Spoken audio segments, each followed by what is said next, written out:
Welcome, food travelers, to another episode here in Redmond, Washington. In this episode, Redmond, Washington is actually located on the east side of Seattle. It's actually very close by to the Microsoft headquarters. And with this restaurant, they actually have two locations. They also have a location in downtown Seattle. And their opening hours are Sunday to Thursday from 12 p.m. to 10 p.m. and Fridays to Saturday from 12 p.m. to 12 a.m. So they are actually open really late. And when I was reading on their website, they said the name Shinya Shokudo translates to Midnight Diner in English and originates from a well-known Japanese manga. And they said it's kind of like for pretty much a midnight diner in English. So I mean that makes sense with their name and everything. And so as you get seated here, they pretty much tell you that you have to scan the QR code and scroll through the menu to find your items, and you pretty much place all your items directly through the QR code in the phone app, and that's how they give you your food. So when I first came in here, it was right at the opening, and I really wanted to sit by the window, and I did request if I could sit there, and they're like, oh no, this is for large parties only. For your choice, you can either sit at this middle table in the middle of the restaurant, or you can sit at the bar. So my next choice was to sit at the bar at a corner. But as I was watching people walk into the restaurant, there were only like two people that were sitting by the window. I mean, I guess two people is considered as large parties. I guess so. There could have been people who had reservations and then they couldn't give it up. Of course, I don't know. But kind of going back to the name, Micah, the Midnight Diner, you got to mention it came from the manga, and I actually remember because Netflix actually did some shows. I think they have a couple of seasons, at least that's what I remember, and I actually watched all of those episodes, and it takes place, of course, in Japan.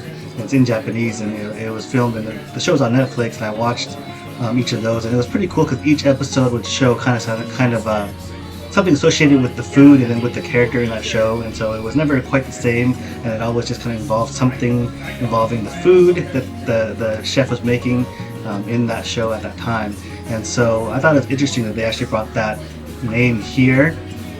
Now, one of the differences though is this place looks extra humongous, like with lots of seats, whereas in the Netflix show it was very limited. You probably had like a dozen seats at most.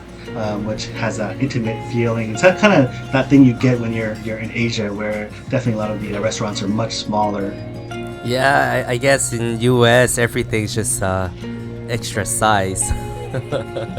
So some of the items that I got here, I think I started off with a drink, and I'm not exactly sure what that drink was because I just kind of ordered it based on the name. I think it was like a gin or tequila based drink, and it was actually pretty strong. From the name, I think it was like some sort of snow like name related. I don't remember the whole name off my head, but you will see it here in the video. And it was also really interesting because you could place the order and they won't serve it to you until they check your ID.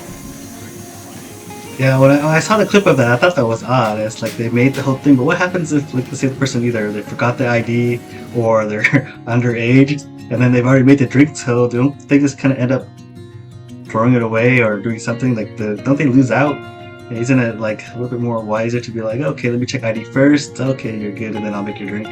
Yeah, that was really strange to me too. So one of the items here with the finger meat, the A5 Wagyu, that was actually super tender. I don't know how they grilled it, but it was so good. Yeah, it just melts in your mouth. Nothing more can be said. You just have to try that one if you're going to order something like that here.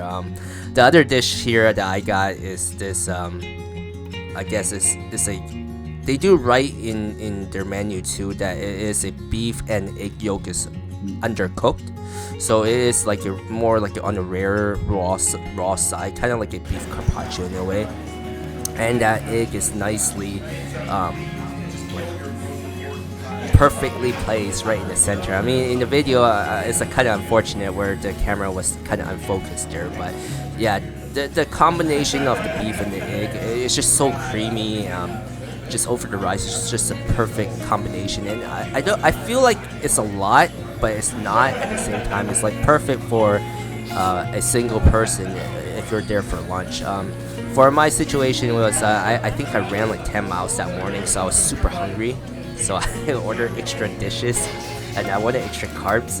So I had a lot of food, but I think normally just that bowl by itself is probably enough. It's really good. I know. I think the very first kind of tartare type of dish I had with the raw meats was in a Japanese restaurant, and it was kind of that similar thing where you have the egg.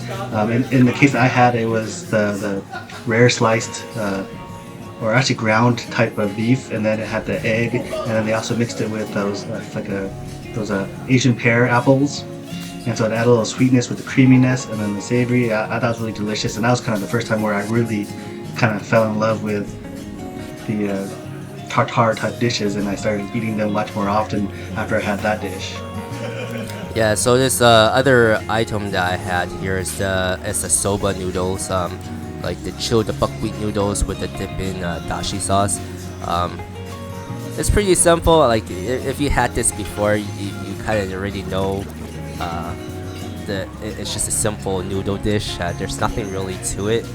They do have the scallions and like the wasabi sauce on the side that you can mix in all together with the soy sauce. It looked pretty good though. I was kind of curious with the soba. Do you know if they made the soba kind of in house? So that's kind of, at least from all the places, especially when I did visit Japan and everything. A lot of people, restaurants that have soba, they like to kind of advertise that the soba is made in house, and it's not like noodles where they order from another place and bring it over. So I was curious if this was the same case like that. Yeah, that's a very good question. I actually have no idea. They didn't say anything when they served it to me. They didn't say, "Oh yeah, this is made in house. Enjoy." They never said anything like that. Also on the menu, they didn't mention if it was made in house or not. Assuming it's not, then because emphasize on it. But overall, I think the restaurant is a pretty good restaurant. I'll definitely come back. There's a lot of other dishes that I did want to try, especially with the uni and they had seared foie gras too. But unfortunately for this visit, those were not available. And for this noble is the Wagyu Tataki Donburi. The beef is nicely sliced, nice and thin, just a raw egg on top, and the beef is slightly undercooked, just perfectly together. Gives it a very nice creamy taste. If you've enjoyed the content you've seen, don't forget to support the channel and hit like and subscribe. And if you want to see additional pictures of food and our travels, go over to our Instagram page and follow us there. And thanks for watching.